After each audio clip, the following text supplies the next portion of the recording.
Hey y'all, welcome to Our Self Love Story, the audio diary podcast. I'm your host, Brandy Hess, and today we are taking another step to falling deeper in self love. So, today I'm here with another guest, and I'm very excited to have this conversation today. My guest is Tonie Arcon. He's a rapper and entrepreneur, originally from Jackson, Michigan. And we actually crossed paths in college in Ann Arbor at the University of Michigan a few years ago. So welcome, Tonie. Thank you for joining me today. Yes, thank you for having me. Was that a good intro for you? I think it was great. It was plenty. Okay, I just wanted to I'm make sure sure. we're gonna get into a lot more. So I think it's great. Yeah. So today our topic is going to be based around, we're basically going to do like a book review or just a discussion based on this book. It's called The Four Agreements by, who's this by? Don Miguel Ruiz. So I recently read this book and it had a lot of great topics. And when I was, me and Tonie was coming up with ideas for what we wanted to talk about, he mentioned that he read the book a while ago and I recently just read it. And so I just felt like this was a perfect chance for us to have a discussion. So today's topic is the Four Agreements, the book, and then also the idea of like living in the matrix. So keep that in mind as you're listening. But before we get into our conversation, we're going to answer the opening question, both me and Tonie. So when was the last time you showed yourself love? I was thinking about this question, and I would say the last time I showed myself love was when I recently decided to take a medical leave from work. It's kind of looked down upon to take time away from work where I work at. So taking time for myself was something that was hard. Even though it was for myself and I had family around me and friends around me who were encouraging me to do so and take the necessary steps to heal. I just had surgery, so taking that time was really good for me, I think, and it was a sign that I gotta be responsible for myself first and foremost. How about you? For me, I feel like I've been showing myself love in like several ways recently. But the biggest thing for me, I would say, is my new haircut. As you can see, I recently cut my hair, and it's like this is like the shortest my hair has ever been before. But I really love it. I cut it because I had like dead hair, and I didn't like it. And when I cut it, I didn't realize like how much I would love it. But I really do love it, and it's kind of like a personal protest in a way, like when I wear my hair out, like in this afro, because, like in our time now, like afros and having your hair out is not the trend or it's not what's Mhm. popular. And so for me, wearing this, like when I wear this afro, I feel like I'm being true to myself, and I feel like I say it's like a personal protest because I feel like I'm going to be me. You know what I'm saying? Like I'm not going to follow trends. I'm going to be me, and down to my hair, whatever the case is, I'm going to do what I love to do, even if it's not the popular thing or if people judge me for it. So that's my most recent way of showing myself love. Good. Yeah. So Always Black Power, Afro. Let's get it yes, with it. yes, for sure. Okay, so let's just get right into our discussion about the four agreements. So, like I said, so you've read this book before, right? Right. Okay, so the first topic that I want to talk about that's discussed in this book is, like I said, the idea of like living outside the matrix. And in this book, the author describes it in a very different way. He doesn't use like the term the matrix. Instead, he uses the term of the dream of the planet. So I'm gonna turn to the page in the book where he like specifically defines what the dream of the planet is, just to get like understanding. So It says the dream of the planet is the collective dream of billions of smaller personal dreams, which together create a dream of a family, a dream of a community, a dream of a city, a dream of a country, and finally, a dream of the whole humanity. The dream of the planet includes all of society's rules, its beliefs, its laws, its religions, its different cultures and ways to be, its governments, schools, social events, and holidays. So that is what the author describes as the dream of the planet, which is very similar to, like, for anybody out there that has watched The Matrix, it's like a very similar concept where it's like things are predetermined. It's like we're not in control fully of our lives because of what we've been programmed to believe and how to believe and what to believe. You know what I'm saying? So what are your thoughts on that? Like the dream of the planet and kind of like this idea of living in the matrix.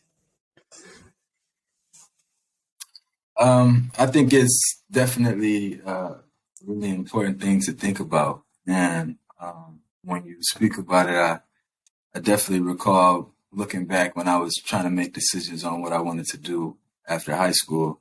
And deciding to go to Michigan was one of those things, go get a good degree from a good university, which is going to set you up for a bright future, whatever that means. But for me, it was, still important, even though I was taking that route and doing what was sort of projected to be, a good opportunity. I still was staying focused on what was valuable to me and, what were the skill sets that I could gain from this experience regardless. Not just to put it on my resume or to, be able to talk about it, but to really speak to the experiences I had at Michigan, the people I connected with, and, the things I was able to learn. And I think that's really how one of my approaches, at least one of my tactics for not falling victim to what society is kind of hurting me to do, even though it's really hard when you got things like fear of missing out and just every day. Sometimes it's tough to go against the grain. So, how about you? I'm curious about your thoughts there too.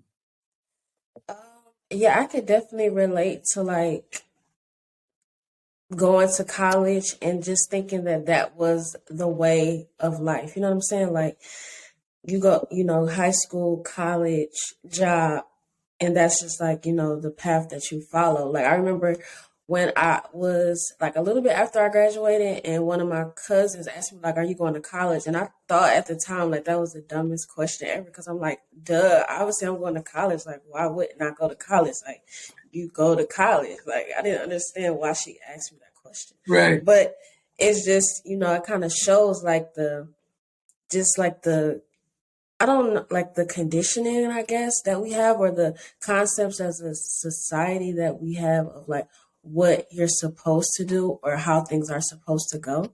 And you said something when you was talking and I was like, oh, that's a good point. But it just really slipped my mind. I want to just say it out loud. So hopefully it can come back because it was something that I wanted to add to what you were saying. But as far as like, I can definitely relate to that. Yeah, go ahead. No, you got it. Go ahead. Oh, so yeah, I could definitely relate to like going to school. Oh, this is what I wanted to say. So as far as like going to school, getting a job, it's like when you look out into the world, and I notice this all the time, and I just always wonder like, why do we do this? Like everybody hates Mondays. Nobody likes the day that they gotta go back to work. We all hate tests. We don't like to study. We don't like to be in school. Like kids from the age of 5, as soon as you put them in school, they don't like it. They don't like having to wake up. You know what I'm saying? It's not that they don't want to learn, but that structure, like we don't like that. We don't like going to work, working 40 hours, being away from our families, having limited time to vacation and enjoy life. Nobody likes it, but we all still do it. And I just always wonder why, like, why are we all doing this and we all hate it? Like, why? Why don't we create I think something we all different? know exactly why. Why? We know exactly why, because next, come the first of the month, you already know what's happening. And then come the 15th, then you know what's happening. You know, so Exactly. But everything, the problem I think is that, and that's what I really want to focus on as an entrepreneur too, and as an artist, is leveraging, and I think also connecting with people such as yourself, and you know, being able to have these conversations, and addressing the importance of financial literacy. You know, someone like myself who graduated from the Ross School of Business still struggles with financial literacy, life and flex, still okay. has to pay attention. Nah, it's not a flex at all. It's Oh. like, it's recognizing that I can have, you know, a great education and still, you know, not be as organized or disciplined as I need to be to get to where I want to go, which is a battle that I think so many people, you know, professionals, entrepreneurs, you know, artists deal with. But that structure is so important, for us to keep making progress, and unfortunately for us to maintain life, I think. Yeah, but I also think about I wish it like, didn't have to be that way. And I think there are other societies, you know what I'm saying, that don't necessarily have to live that way. Um, we kind of in America. yeah, I also think about that, like what you said, like them bills come in on the 1st and the 15th. So that's why you go to work, that's why you do all these things. But I'm like, well, what if we don't have the bills? Like, what if you just, like, I don't know. I guess you have to have the bills. Like you gotta have somewhere to live. You have to have somewhere to eat. But sometimes I just wonder, like, okay, if I didn't have this cable bill, I wouldn't have to be going to work because I don't need the money to pay for it. If I didn't have this phone bill, I wouldn't have to do all this stuff that I don't like because it wouldn't be, it wouldn't be there for me to pay for it. So I just wonder, like, if we just, as a society, or just me, period, like, if I changed what I prioritize in my life, how that could change things, like bills is what Mm. drives our lives. You got to pay bills, so that's why we go to work and send our kids and teach them to go to work and teach them to teach their kids that. But if we didn't have this stuff, we wouldn't have to worry about that. Like if we can make our own, if I could make my own What do food, you I think wouldn't have. is? Oh, go ahead. I think we have a bit of a lag, but I was asking, what would you sort of visualize an alternative? It sounded like you're beginning to um, express that. Oh yeah, I guess an alternative in my head is like a life with only the necessities. Like when you think about it, the bare necessities that I need, I feel like shelter, like a place to live, food. I feel like you need people, and for me, I feel like maybe like some type of outlet, like some type of creative thing. But like those are the bare necessities. Like that's really all that we need. Everything else, I guess you need clothes too, I guess, depending on, what you're open to. But I feel like that's like all that you really need, and everything else is extra. So if I cut out the extra, then I don't know, like what would that life be like? It's it, it's interesting that you say that. I have a really close friend who passed away when I was at Michigan, and he was someone who I really held dear to my heart because we were two people in the business school who could be open and honest with each other and felt comfortable with each other, which is pretty tough sometimes being in a minority in a PWI in a business school like Ross. But anyway, um, he was a minimalist, and he was one of the most productive people. He was one of the most outgoing and kind and giving people, prolific people I ever met. And he passed away at the age of 21. Um, but you know, I saw his lifestyle like that, and when I meditate, I'm not sure if you meditate at all, but I really do enjoy it. When I do, I visualize myself in a space like what you're describing, which is um, sort of without all of these buildings and cars infrastructure and sort of a space where I can just find a little more peace, less um, less noise. Yeah, and I'm sorry about to hear about your friend. It's all good. Rest in peace, Um, Tonie. I love that man. yeah. You said something again. I don't know. My mind is just like, I don't know what's going on. You said something again that I want to talk about. I'm sure it's going to come back to me. But I wonder, like, for you, are there things that you recognize? Like how I said, like, I noticed that nobody likes work, nobody likes school. So why do we do it? Are there things like in the dream of the planet that we live on that you notice that you're kind of like, why do we do that? Or that you're trying to, change in your life?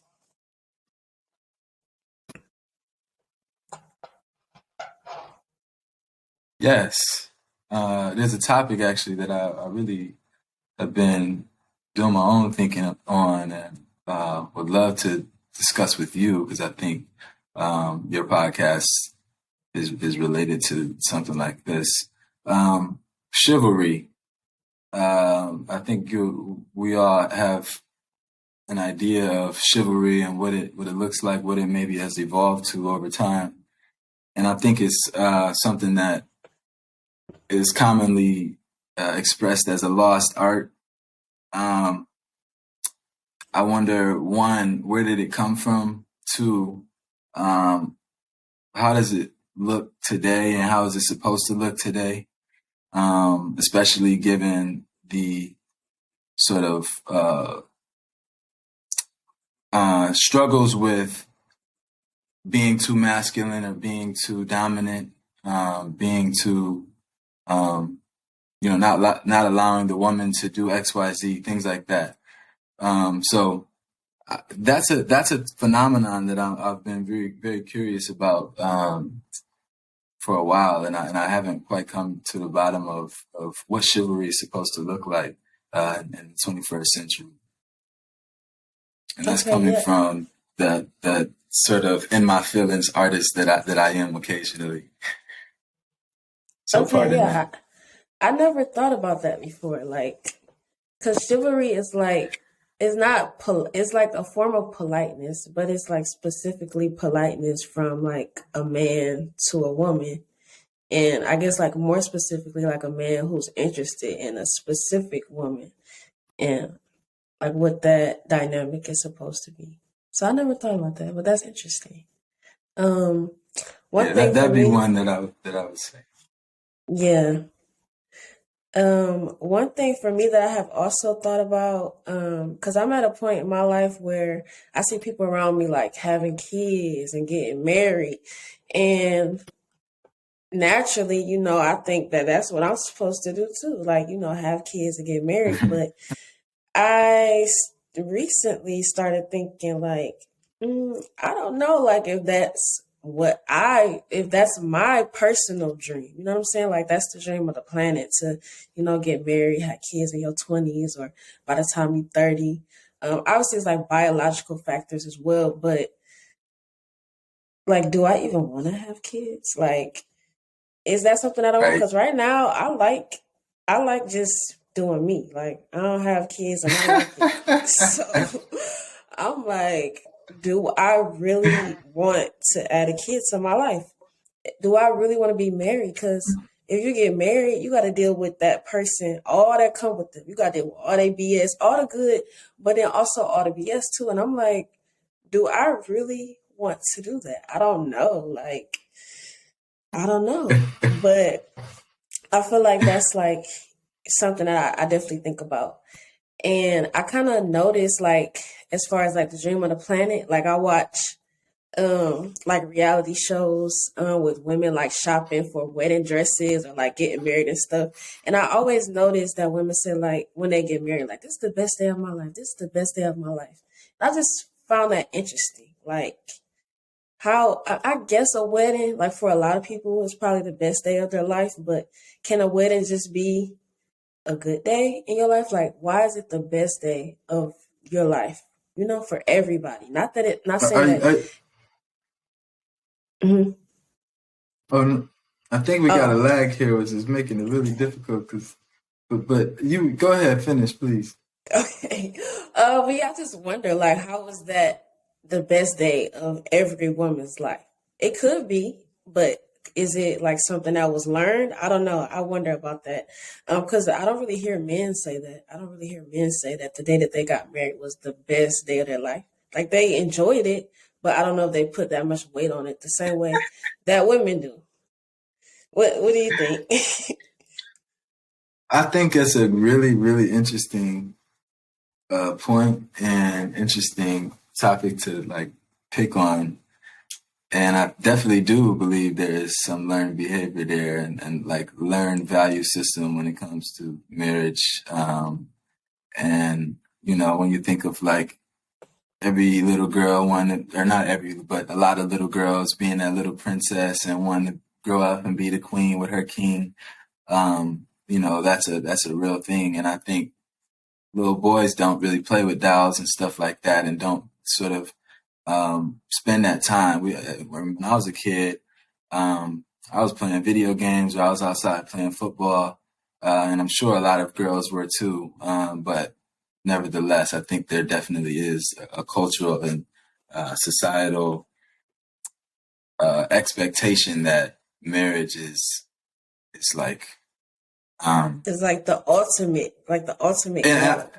and I think rightfully so, because like at the end of the day, you know, being able to share a life and share a future with somebody and some with someone who's willing to, you know, grow with you unconditionally is really, I think, one of the most valuable things you could ever have in the world. And I think further, if you got all your favorite people there with you, I think that it could be complete just bliss.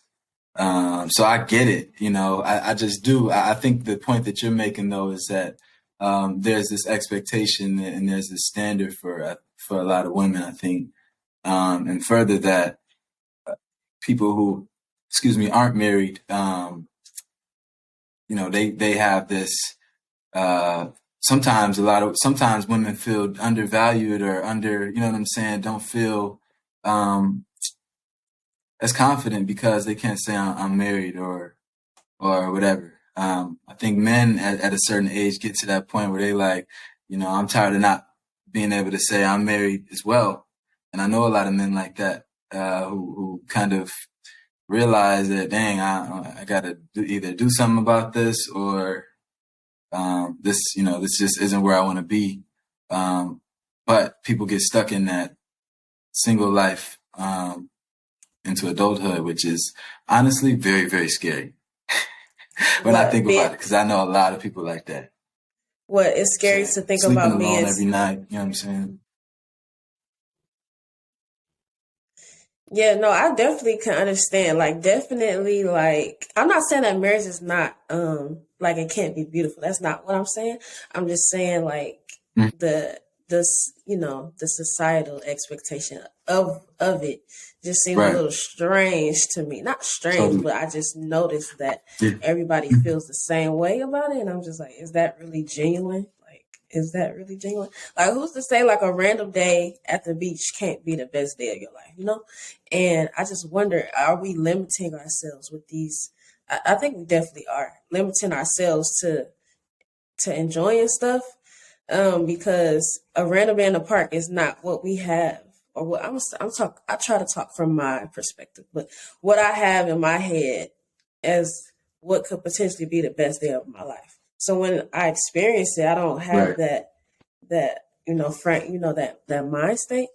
But I think it's good for me to change that and think, be open to the possibility that a random day at the beach could be the best day of my life, or recording a podcast Mm, episode could be the best day of my life.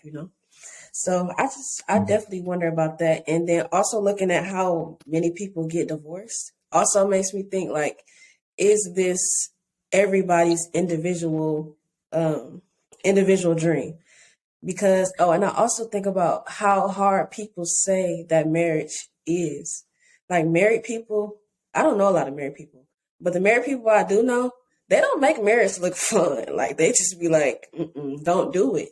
So I'm just like, I don't know. I just wonder like things that are what we're supposed to do. If it's what we're supposed to do, why is it so hard? You know, like things that are for us, I wouldn't What think. would an ideal marriage look like for you? I don't know. Ideal marriage. That's a good question. I don't know a lot of married people, so I guess that's a good thing because I can make it how I want to make it.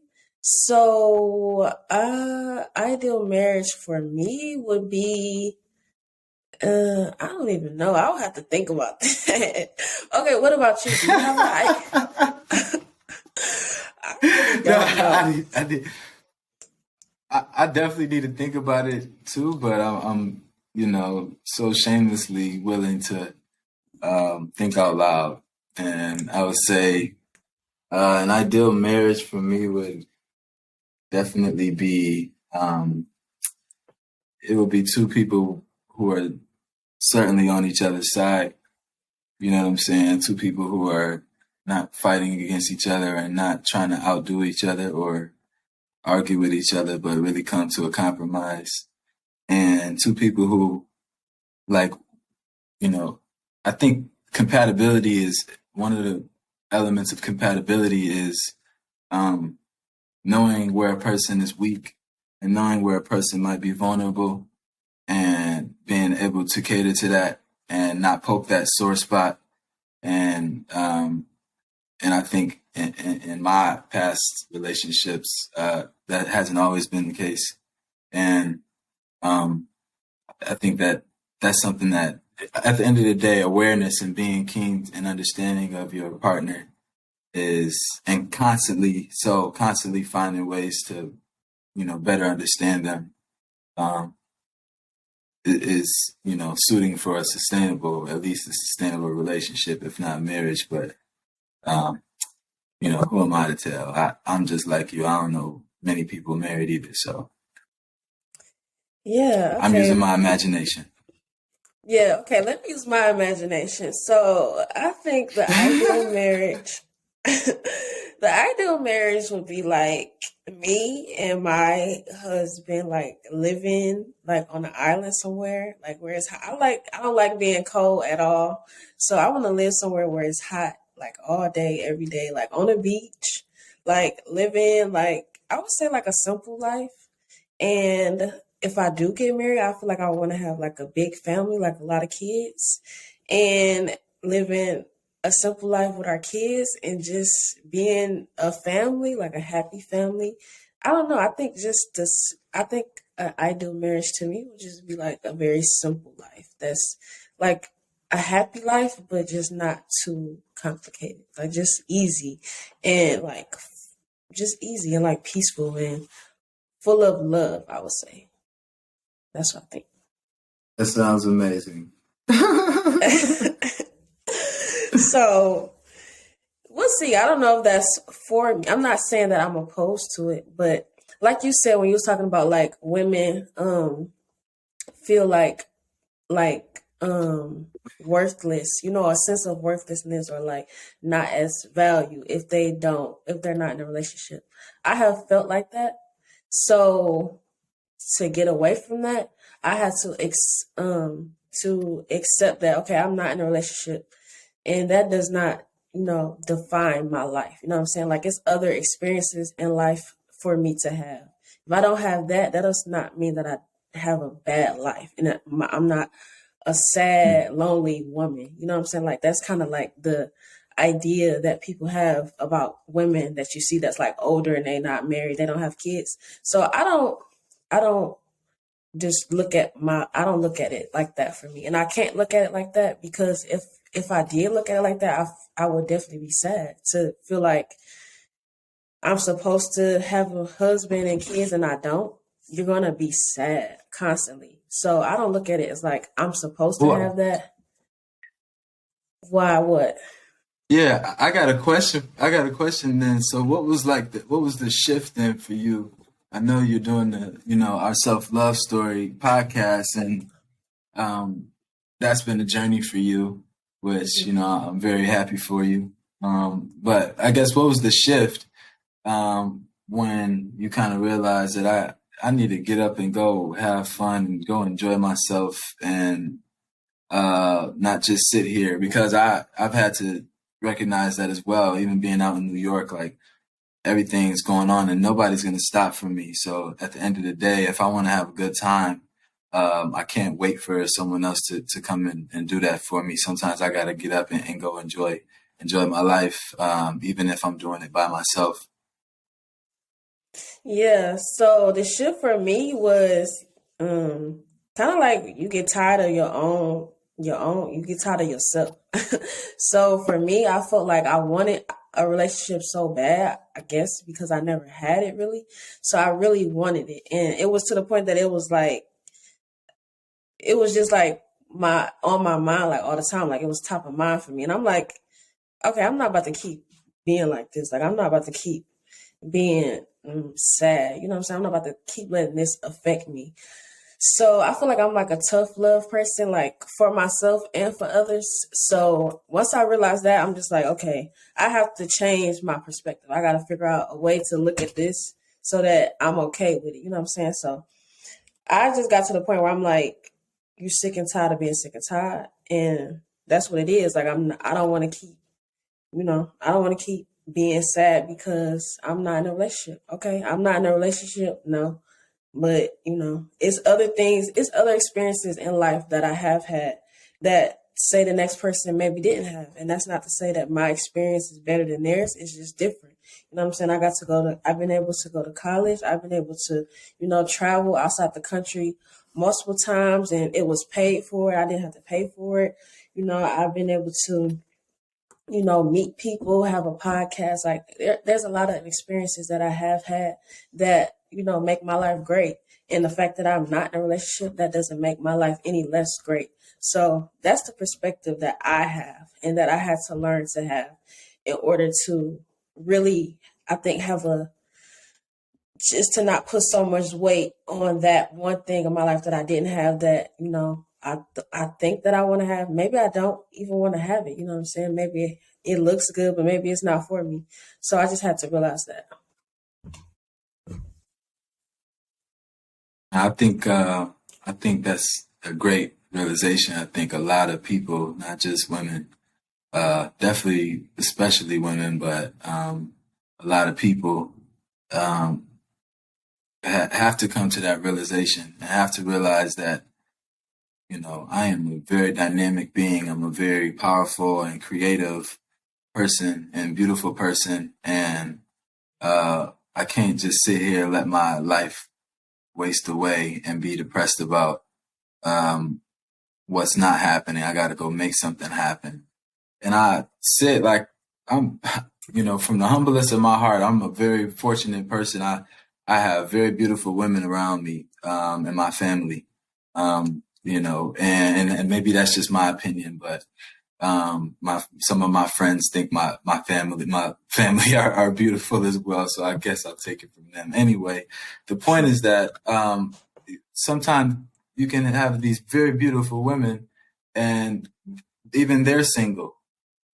You know what I'm saying? And it's like, we got to realize that we and ourselves have to realize that I have to continue to live my life. I can't sit here and let this dictate everything. And furthermore, to me as a man, I think it's more attractive when the woman is not sitting there crying about not being in a relationship, but doing things that make a man attracted to someone to want to be in a relationship, creating something to talk about,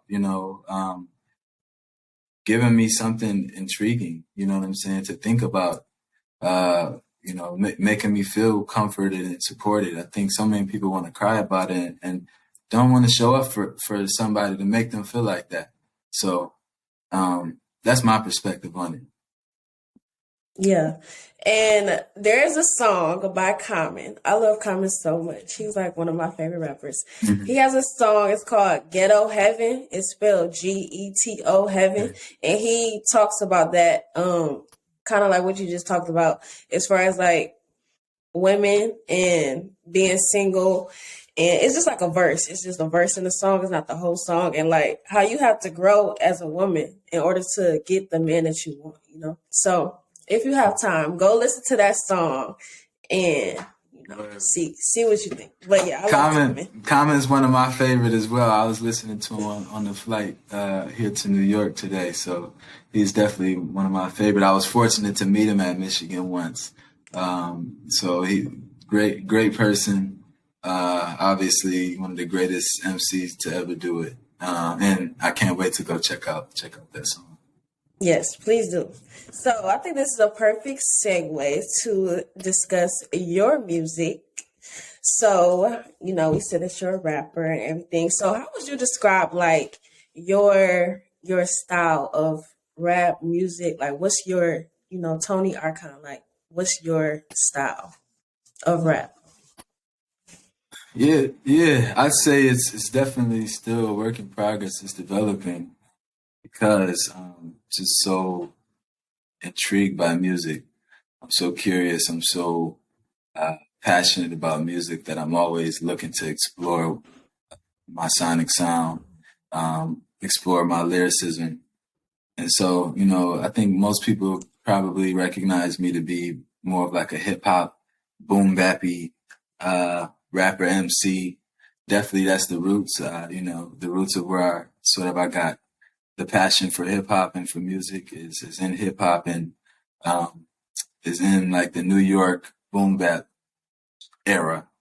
But lately I've definitely been exploring other sonic sounds and, finding a way to basically mix what I really love from, the 80s, 90s, to the 2000s and making my own. But I think regardless, I speak on, material that is true to me or at least something that I'm very curious about or, interested in discussing, whether it's my story, someone else's, or kind of all of the above. Okay, yeah, that's dope. So I was listening to some of your songs on YouTube, and I really like the song "Self Made Man." I really like that song. I like the beat. I like the singing. Like the person who's like featured on the song. I like the singing. I like the video. I like like the lyrics of what you're saying. So, what was like the inspiration behind that song?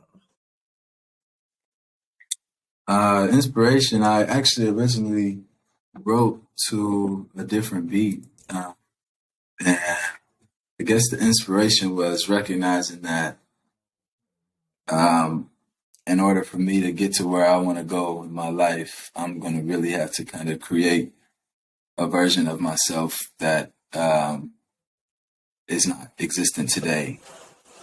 And I have to build myself, and every day is a work in progress. I'm imperfect.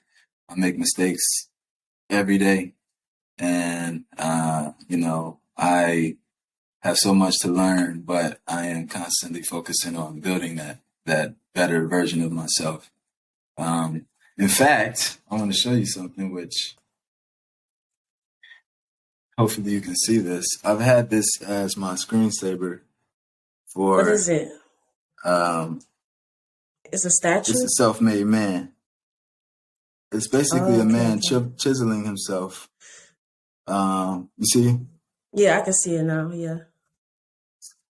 I've had that as my screensaver since I was in high school, and that's pretty much the vision. It's just trying to be better. I got so much to learn. I don't have any brothers. You know what I'm saying? I grew up with a lot of women around me, so I was fortunate to have a great father in my life.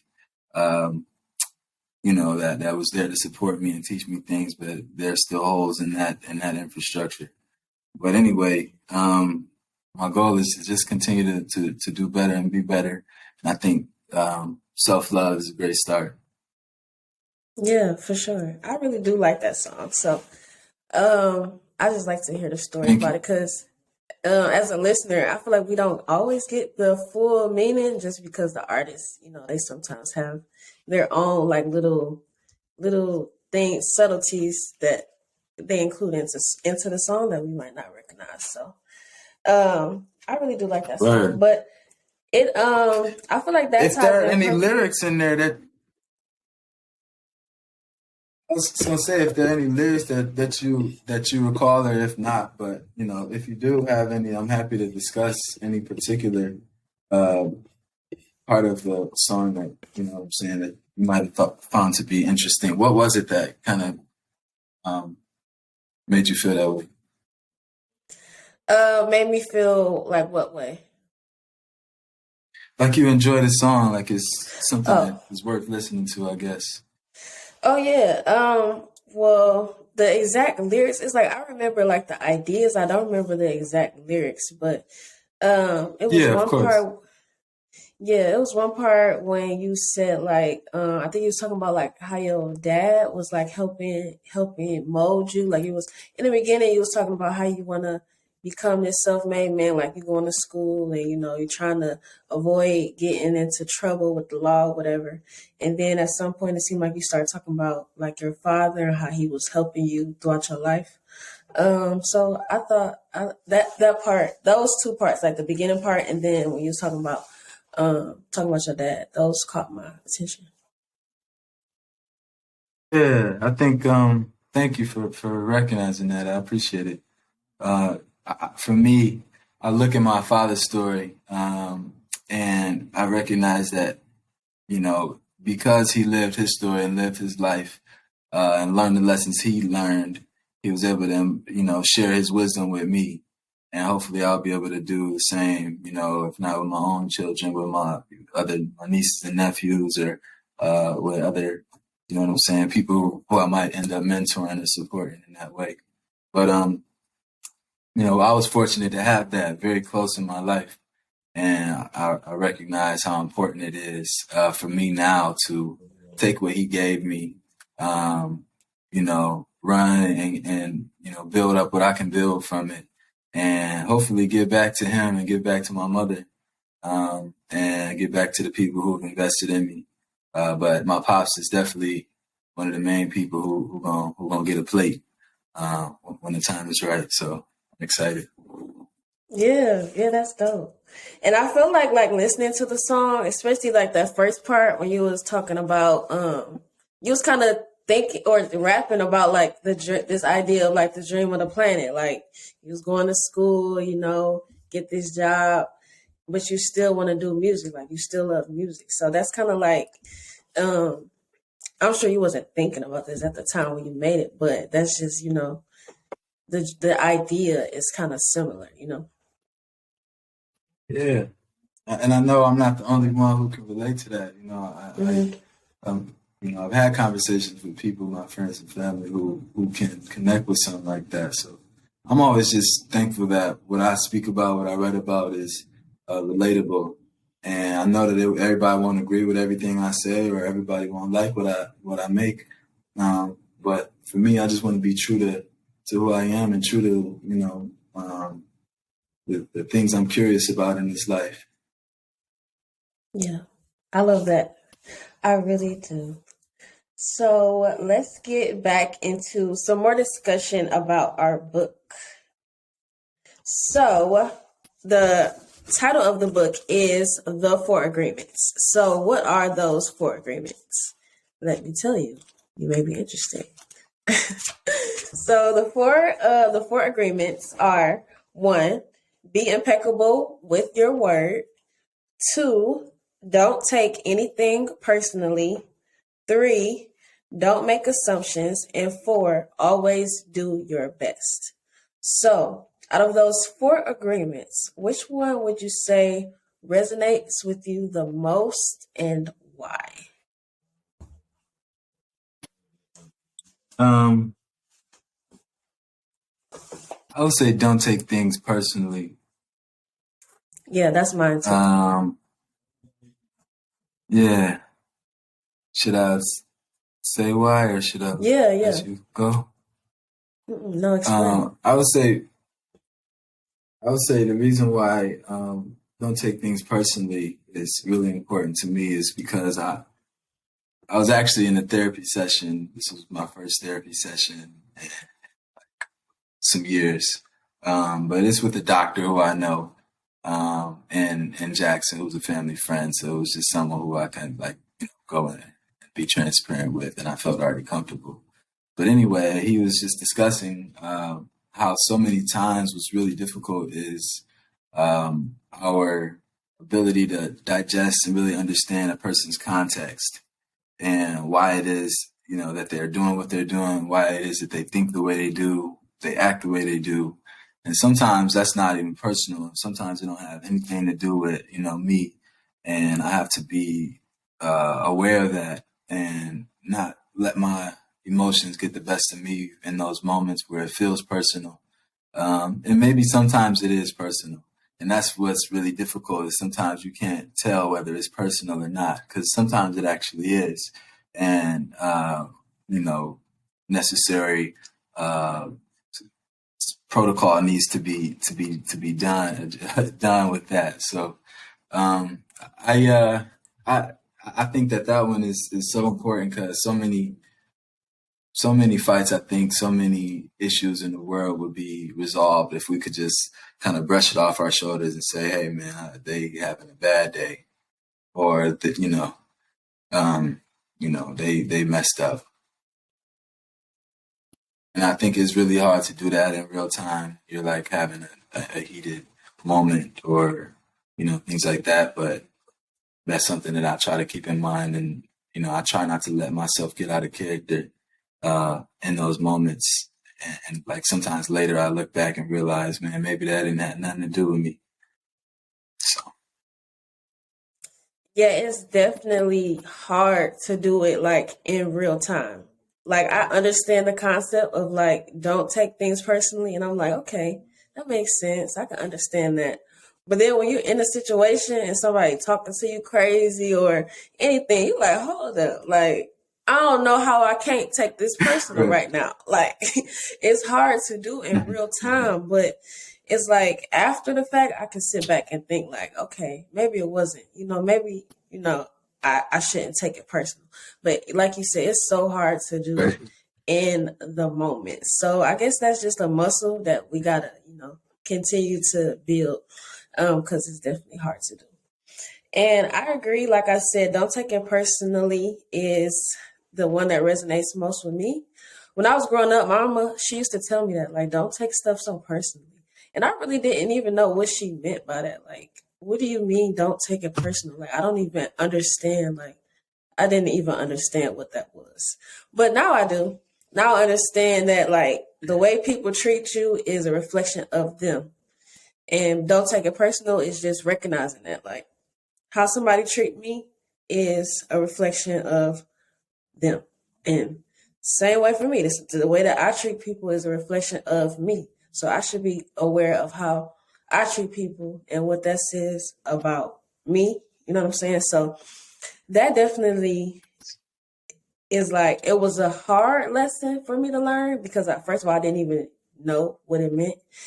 But once I learned it, or as I'm learning it, I definitely see how it's like an important thing to be aware of how, it's just not all about you. You know what I'm saying? Everybody is definitely, it's not about you. Yeah, and you mentioned how important it is to be aware of how you treat people as well.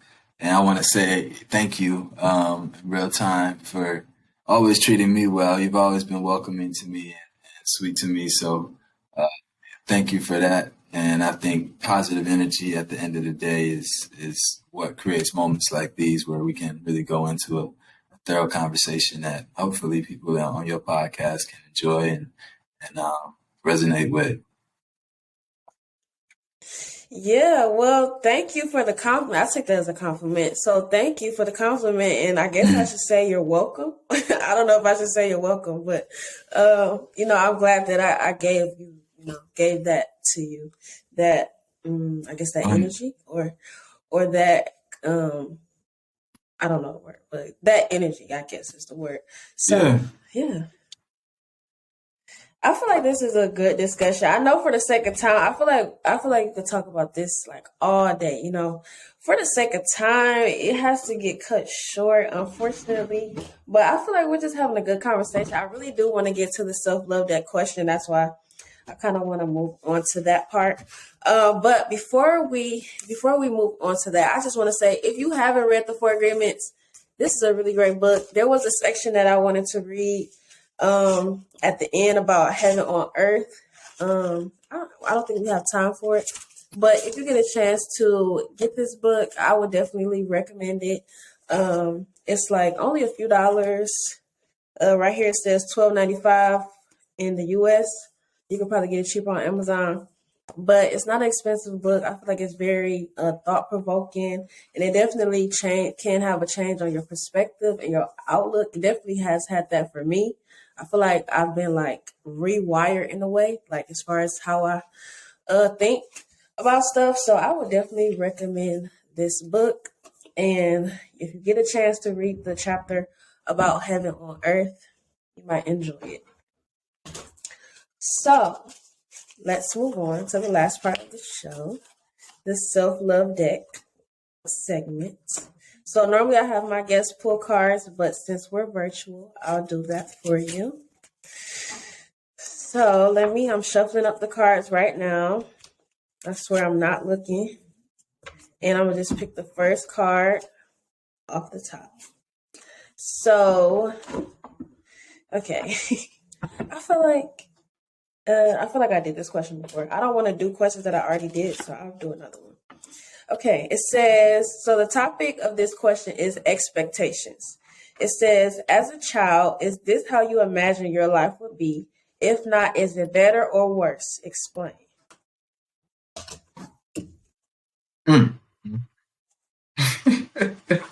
These questions are like deep. Well, when I was a kid, I had every intention to be a professional football player. So I'm not that. So certainly did not reach that expectation. But I think another expectation was that I was going to do something great. And, I'm definitely satisfied with the progress I'm making and the journey that I'm taking to reach what I view as greatness. I see the process in this journey to be great. So I'm thankful for that. I'm thankful that planned down as a kid and I stuck to it once I realized that football wasn't the thing for me. So fortunately, it's coming together. And, it's a bumpy road, but it's definitely an upward trajectory. How about you? Okay, so for me, the life that I imagined as a child, I would say it. So as a child, let me think. What did I expect for myself? So I thought that I was gonna have a baby at like 21. Like that was crazy. I thought I was gonna like have a baby when I'm like 21 with my little boyfriend. We have us a baby. So that's not my life, and I'm so glad that's not my life. No shade or nothing like that to anybody that has that situation, but that's what I expected because that's what I saw, and so that's not my life. So, but I won't say, the question is, if not, is it better or worse? So that's one thing that I thought for myself. Also thought like at 25, I thought 25-year-olds were like more serious and like more like grown up than what I feel like I am. Like, I feel like I'm still young. I still feel young, even though I'm 25. As a kid, 25 was like super serious, super grown, like super just adult. And I feel like I'm mature. I feel like I'm, like I'm mature definitely, but I don't feel this like super like adult energy that I thought that I would have as a 25-year-old. And that's not a good thing or a bad thing. It's just as a 25-year-old, I realized that my kid self had a different, a different vantage point of what a 25-year-old was like. So I would say those two things. And then I guess I imagine my life would be like living on my own, have been a college graduate. So in some aspects I have, like I am like what I thought I would be as a kid. Like I did go to school and I graduated. I don't live on my own right now, but I will be like in the come in the near future.